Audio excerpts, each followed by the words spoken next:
Salve, salve, alunos! Sejam todos bem-vindos para mais uma Parcimônia na Amazônia. Garoto, a nossa trilha Educação Patrimonial vai levar vocês a ter um entendimento sobre o que vinha a ser patrimônio material. A aula de hoje vai ser sobre isso. Patrimônio material, professor, o que é isso? Calma aí! No final da nossa aula, vai ter uma atividade para vocês, que vai servir aí para aula 5, para aula 6 e tal. Fiquem espertos aí, tá certo? A parcimônia, senhores, esse entendimento que vocês estão tendo sobre a nossa Amazônia, e quando se fala sobre educação patrimonial e patrimônio material, que são as nossas duas primeiras aulas, vai levar vocês a conhecer um pouco da história dos nossos patrimônios. Sendo ele material, o que é palpável, e sendo ele imaterial, o que é a cultura do povo. Tá bom? Então, na tela, joga aí, patrimônio material. Isso é muito importante, você, enquanto aluno, entender o que vem a ser. Opa, eu não calibrei aqui a minha caneta agora sim. O que vem a ser patrimônio material. Eu tenho dois conceitos. O que vem a ser, o que é patrimônio, né? E o que é material. Então, são dois conceitos. O que é, então, patrimônio material? Vocês vão entender. O patrimônio material, olha só o termo. Esse aqui eu tirei do livro do Francisco Franco. Foi lançado recentemente, em 2019, página 15. O que Franco, grande autor, está trazendo o conceito de patrimônio material? Ele fala que o termo patrimônio, ele é abrangente e assume sentidos diferentes de acordo com o tempo e local que foi se instituindo. Tem suas origens no latim, composto por dois vocábulos, pater e nomus. Sendo pater o que designa o chefe da família. Em uma maior abrangência, os nossos antepassados, vinculando-se aos bens, às heranças que provém do núcleo familiar, enquanto nomus está vinculado às leis, usos e costumes relacionados a uma família ou a uma cidade. O termo também pode ser entendido com significados relacionados a paterno e pátria, no sentido de posse, herança e legado. Então, quando eu busco patrimônio material, é tudo aquilo que foi deixado pela geração passada. De preferência, o palpável, o que você pode tocar. Esse é o patrimônio material. Vejam, a preservação desse patrimônio é de interesse coletivo. A preservação do patrimônio é de interesse coletivo, o que vai contribuir para valorizar a nossa história. E com isso, ao valorizar nossa história, nós seguimos aí a tradição de um povo. Então, a partir do momento que eu pego alunos para visitarem um determinado patrimônio, eu estou levando para eles o conhecimento. Deixa eu fazer para vocês a leitura dessa imagem. Aí eu estou com alunos.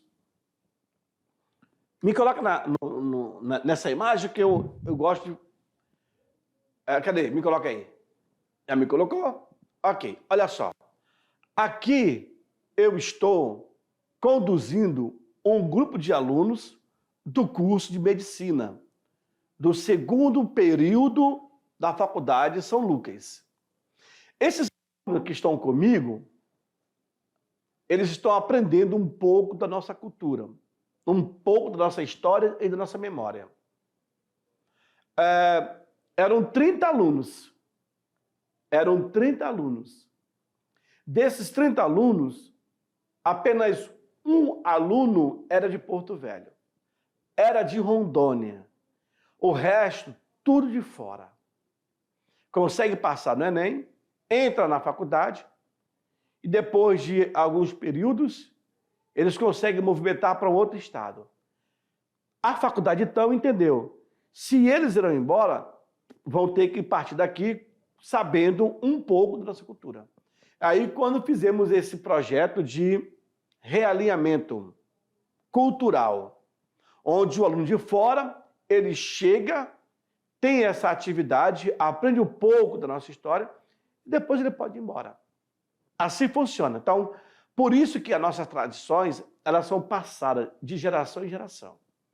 E aí eu digo, seja aluno ensino fundamental 1, 2, ensino médio, universitários e autoridades. Pessoas comuns, visitantes, turistas, todos eles acabam aprendendo um pouco de tudo que nós temos aqui. Então, quando o professor ele pega um grupo e leva para um determinado ponto, ele vai repassar toda a história daquele local. Olha, gente, aqui é a Estrada de Ferro Madeira Mamoré. Então, o professor está falando e o aluno está visualizando, parte por parte. Olha, as primeiras empresas que chegaram aqui foi essa. Fizeram isso. Aconteceu isso e aquilo e tal. Então, assim, vai contando os fatos que já foram narrados em livros, que já foram narrados oralmente por pessoas que viveram no passado. Incrível. Então, assim, existe uma riqueza muito grande de informações.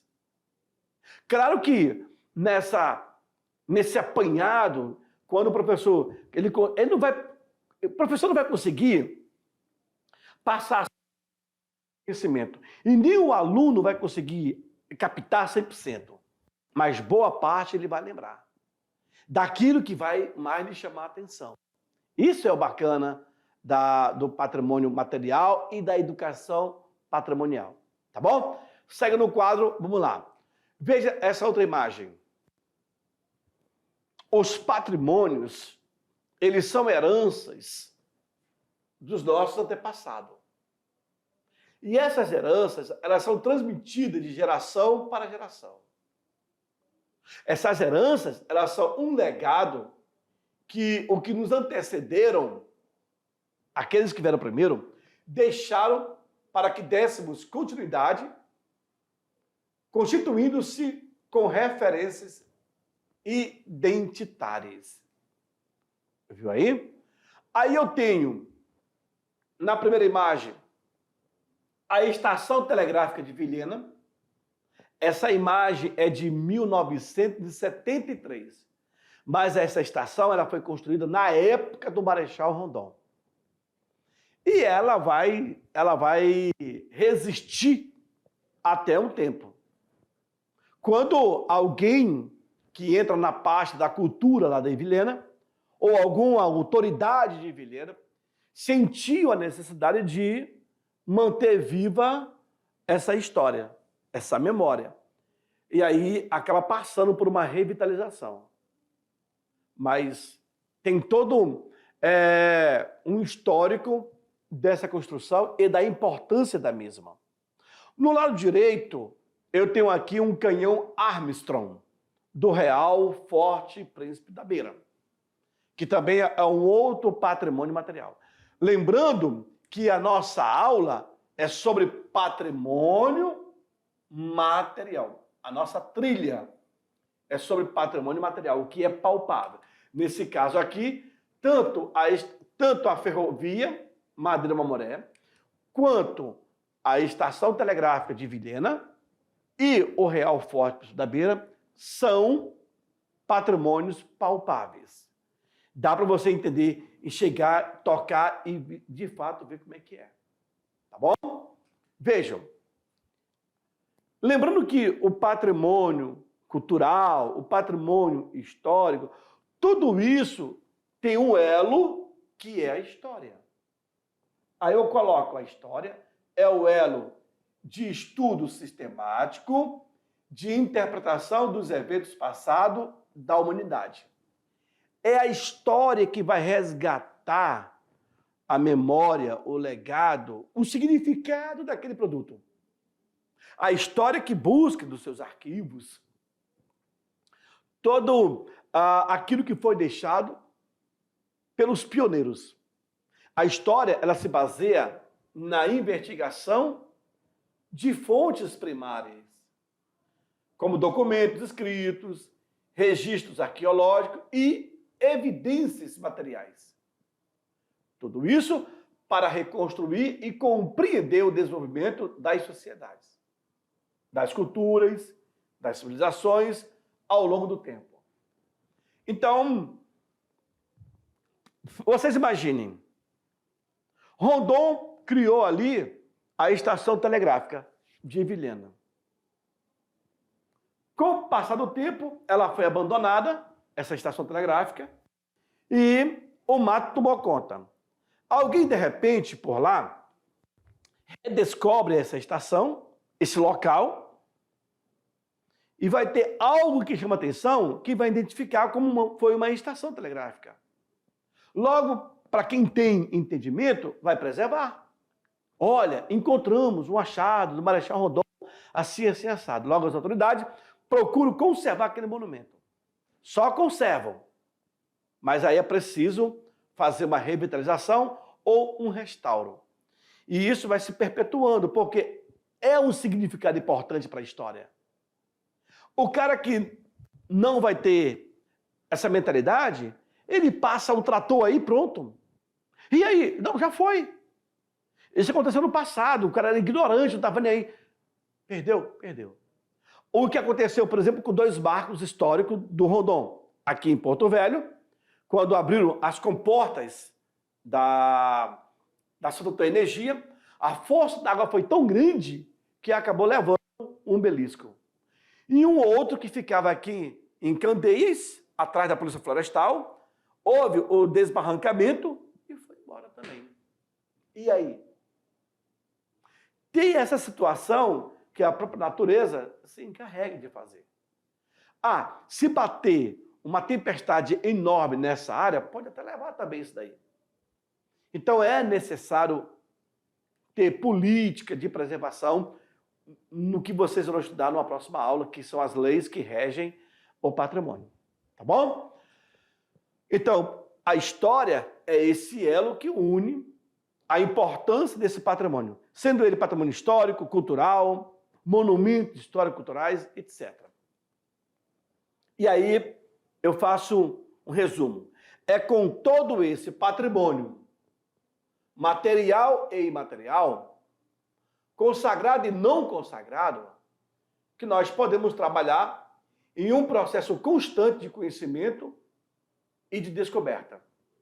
Ou seja, tem muitas coisas para serem exploradas.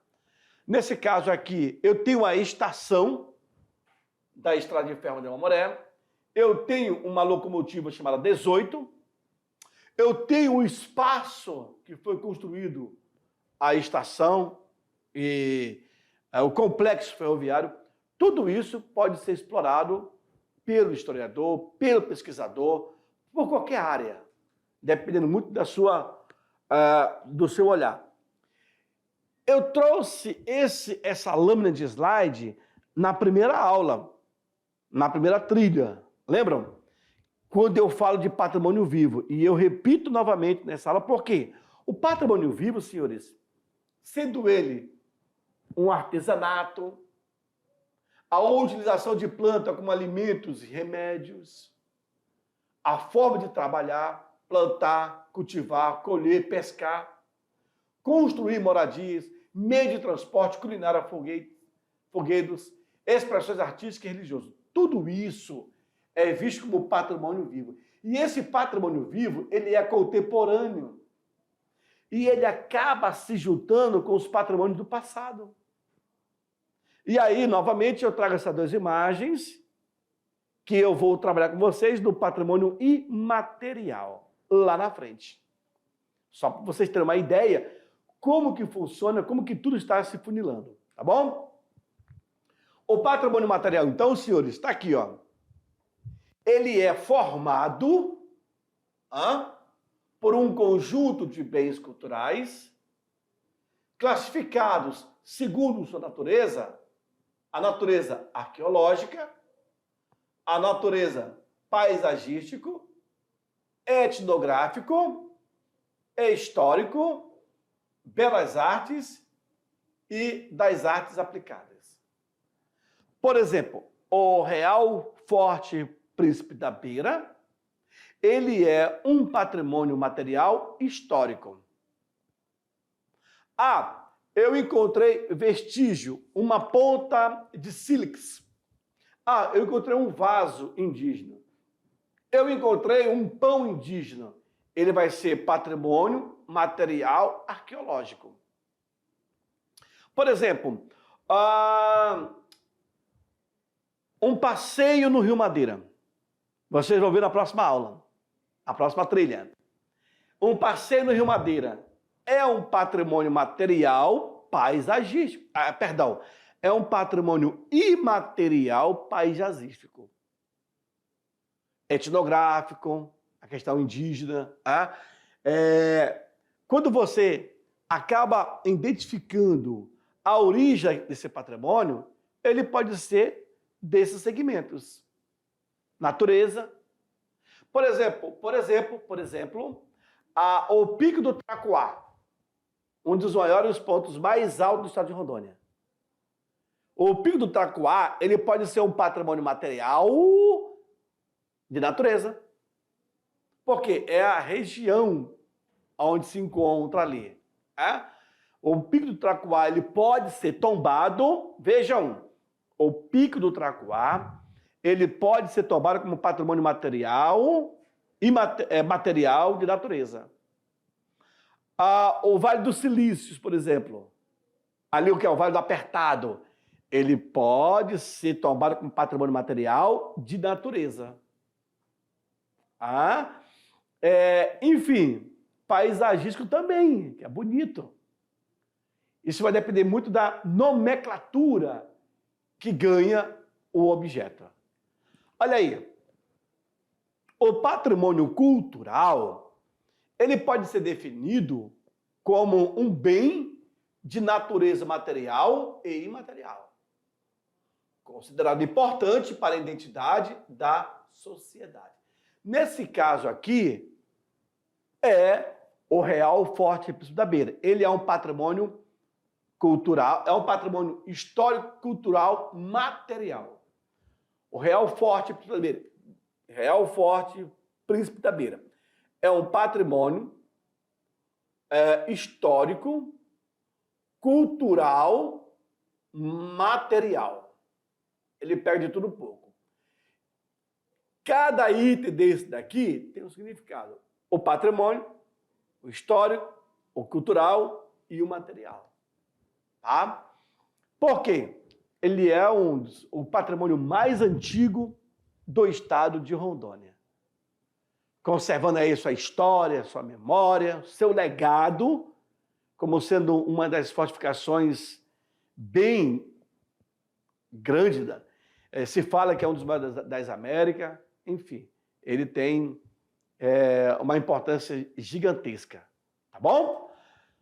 Os bens tombados de natureza material, eles podem ser imóveis, como as cidades históricas, os sítios arqueológicos e paisagísticos.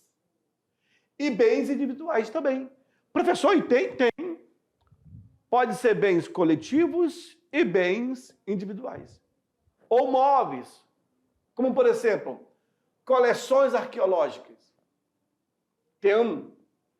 Existe uma pessoa que coleciona machadinha indígena, ou artefato. É uma coleção particular? Tem autorização? Então vai ser bens de natureza móveis. O acervo museológico também é um bem móvel.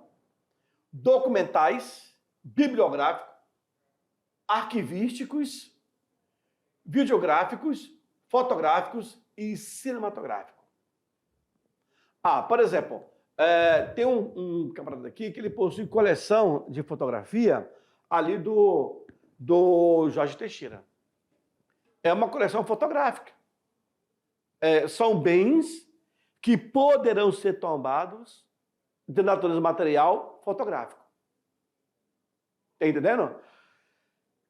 Essa imagem que vocês estão vendo é o início do processo da criação do primeiro PEF, Pelotão Especial de Fronteira, ali no Vale do Guaporé, que é o Forte Príncipe da Beira.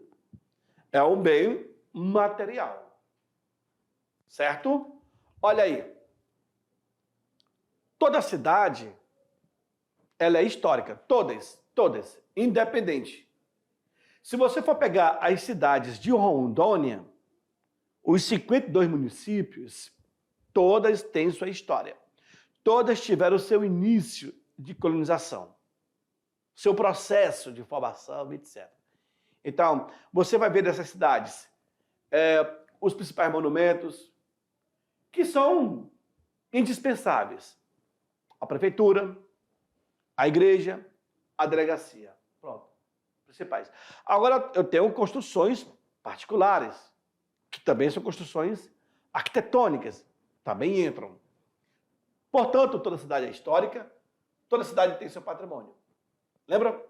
Podemos dizer que a cidade é em si um espaço cultural. Óbvio, senhores.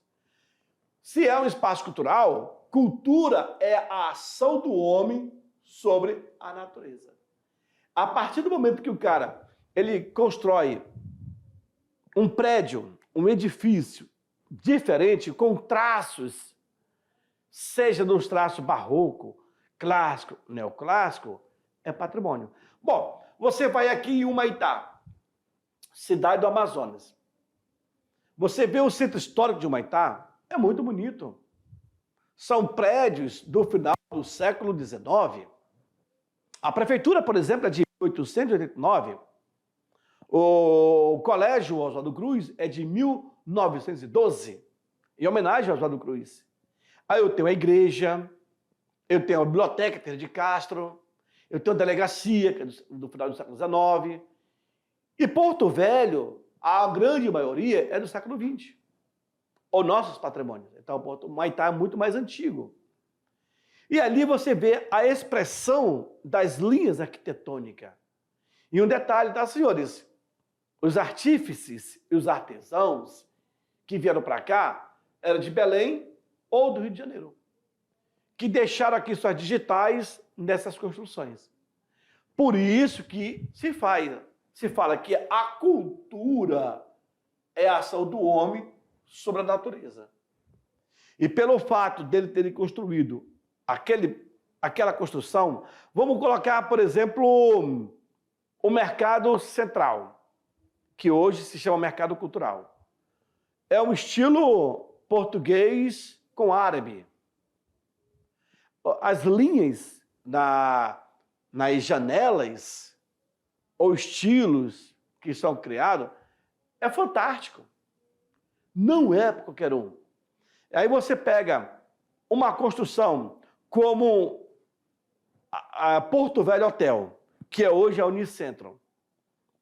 Você vê a riqueza nos detalhes, nas linhas, nas platibandas. É muito louco. O cara que entra nessa área da arquitetura, da engenharia, aprende muita coisa. Inclusive, aprende sobre a arquitetura do passado. Certinho? O conceito atual de patrimônio vem a ser a seleção de alguns elementos, enquanto outros seriam passíveis de esquecimento e destruição. Infelizmente, isso acontece.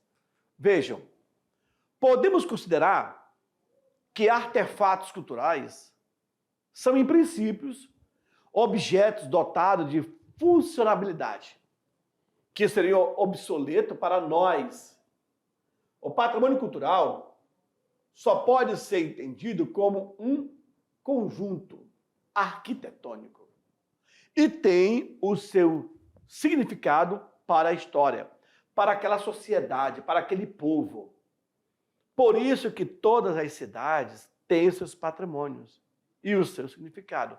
Para nós, as 3 caixas d'água, ela traz essa informação.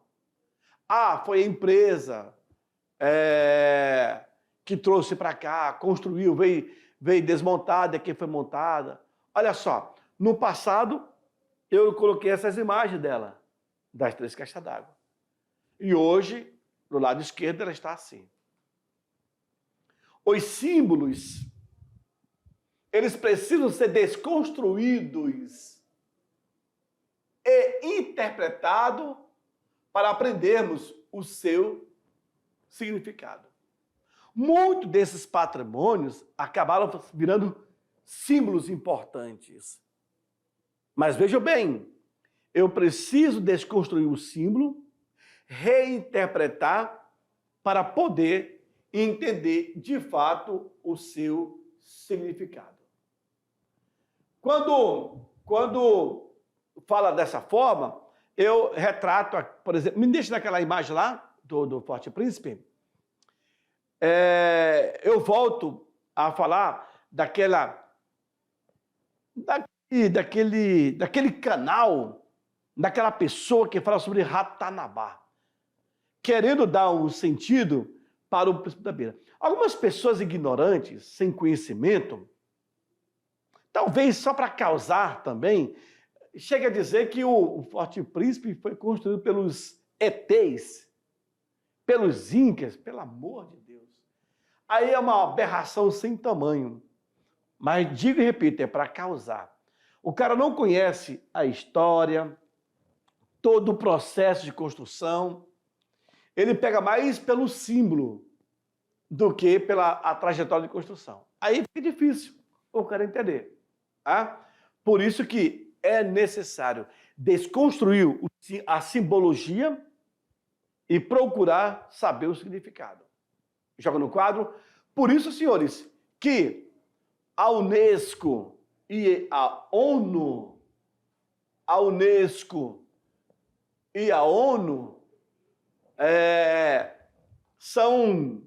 são 2 instituições que acabam ali criando regras, mecanismo para consolidar a importância do patrimônio. Vejam, o Brasil, ele é signatário da Convenção, tanto da Unesco como da ONU.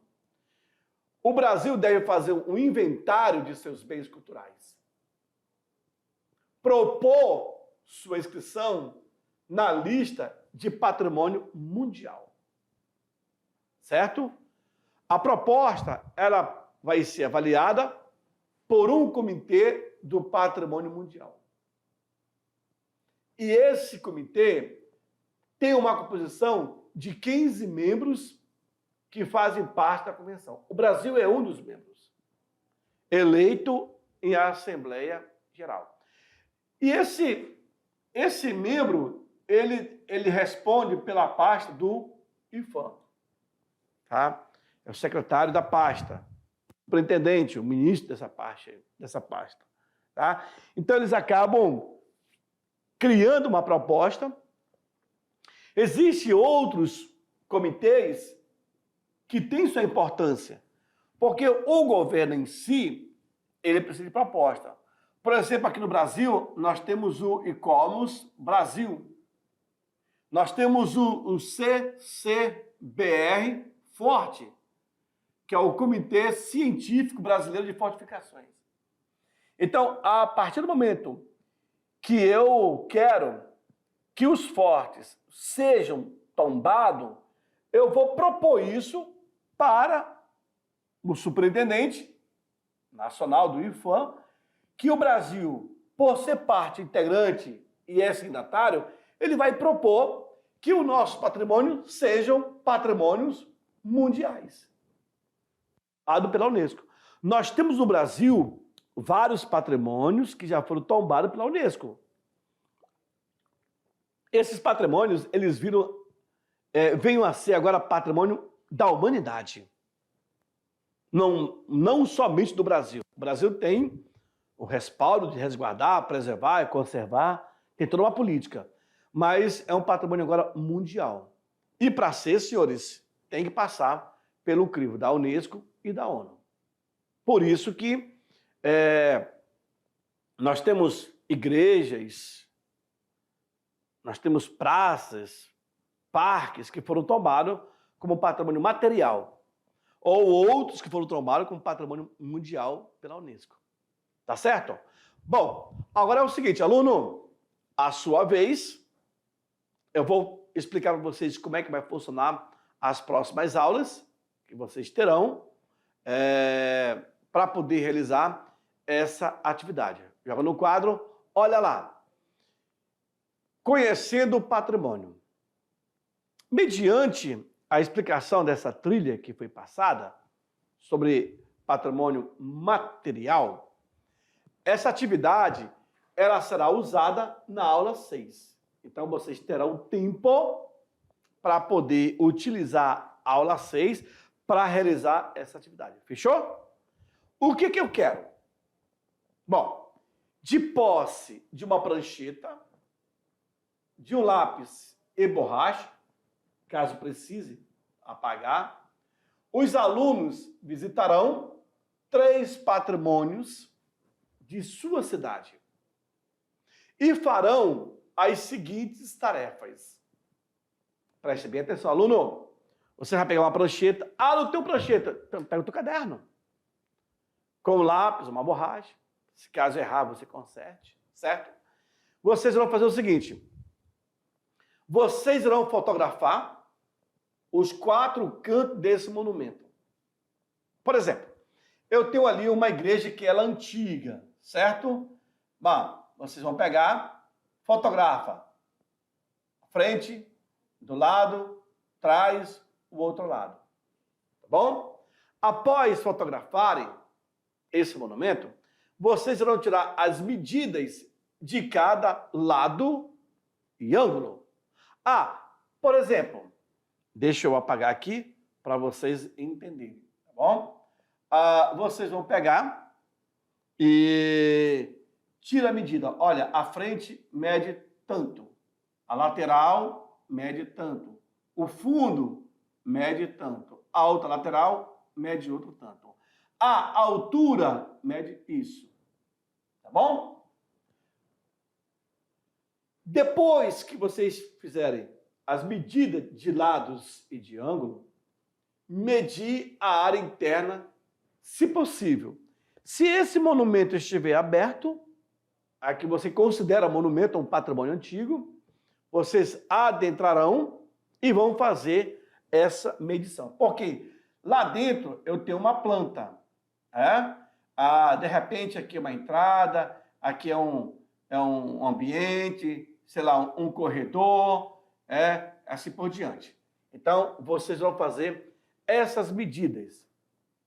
Vocês também irão estudar a composição do material usado no monumento ou no patrimônio. Como assim, professor? Bom, vocês vão perceber que essa igreja que vocês pegaram como amostra, ela é uma igreja de alvenaria. Então foi utilizado o tijolo, o cimento, de repente a base dela, o alicerce dela, a parte de baixo, foi usado pedras, o telhado pode ser de telha de barro, não, é de zinco, não, é de brasilite, eles falam ternite, né?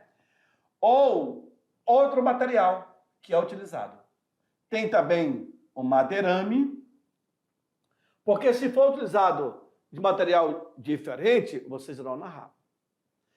Depois, por último, vocês irão pesquisar o histórico desse monumento. Por exemplo, essa igreja, ela foi construída em 1900 e tarará. Na época, quem esteve à frente foi o padre fulano de tal. Os recursos vieram de tal canto. As pessoas que trabalharam, os trabalhadores foram nordestino, foi da própria região, foi da comunidade, enfim, vai ter tudo histórico, tá bom? Por quê? Observação. Essas informações será usada pela professora Iris Lane, que irá trabalhar com vocês uma maquete com a turma nas aulas posteriores. Ah, então, já que vocês escolheram um monumento ou um patrimônio, pegando todas essas informações, vocês já vão utilizar nas próximas aulas com a professora Iris Lane. O aluno poderá obter apoio de orientação na aula 14. Então, vejam lá essa aula 14 que vocês terão como orientação. Feito isso, não vai ter problema, tá certo? Então, se for uma prefeitura que vocês irão pegar, ou uma casa histórica, professor, tem na minha cidade, tem uma casa do senhor que é muito bonita, ela é diferente e ela é a casa mais antiga. Pede licença e faça o teu trabalho, respondendo tudo isso daqui, ó, essas 5 perguntas, tá bom? Vocês vão utilizar a aula 6 para poder fazer essa atividade. Tá? Se você vê que a casa é diferente, vocês acham que a casa é bonita, por ela ser antiga, etc., não tem problema. Se vocês puderem entrar nas dependências dela, se possível, olha aí, façam essas medidas, o item 3, que eu estou mencionando aqui. Tá bom? Então, repito, eu tenho lá a casa bonitinha, desse senhor, sei lá, dessa família, e aí eu quero fazer a medição. Tá? Eu vou contar quantas janelas ela tem, quantas portas ela tem, quantos ambientes, quanto como é que dá o nome? Cômodo ela tem, se tem banheiro ou não. Cara, vocês imaginem o aluno fazendo isso, esse trabalho lá no Museu Imperial, por exemplo. Cara, o Museu Imperial é enorme. Tantos quartos, tantos detalhes. Aluno, vem para mim aqui. Quando você for fazer essa atividade, procure ver as riquezas nos detalhes dessa construção. Então, me joga lá na tela rapidinho, novamente. Olha o item 3. Quando você entrar na casa, na dependência, procure olhar com bastante atenção os detalhes interior. Ou até mesmo quando você for fotografar, procure ver os detalhes também. Não deixe passar nada despercebido. Tá bom? Tudo isso é muito importante para vocês utilizarem nas aulas posteriores. Então, você vai conhecer o patrimônio, o monumento, através dessa atividade. Fotografar, pode ser com o teu celular, pode ser com a tua câmera. Depois, tirar as medidas de cada lado e ângulo, leve lá uma trena, tá certo? Ah, professor, eu tenho aquela trena no celular, que é digital, também ela pode ser utilizada. Procure pesquisar o histórico. Ah, professor, não tem um histórico. Então, vai fazer história oral. Vai perguntar das pessoas mais antigas como que surgiu aquele patrimônio. Tá bom? Vem para mim. O que não falta são possibilidades. Vem para mim. O que não falta são as possibilidades de vocês realizarem essa atividade. Eu tenho certeza que vai ser fantástica essa atividade que vocês irão fazer para a próxima aula. Infelizmente acabou. Eu fico por aqui e aguardo vocês na nossa próxima trilha. Tchau, tchau.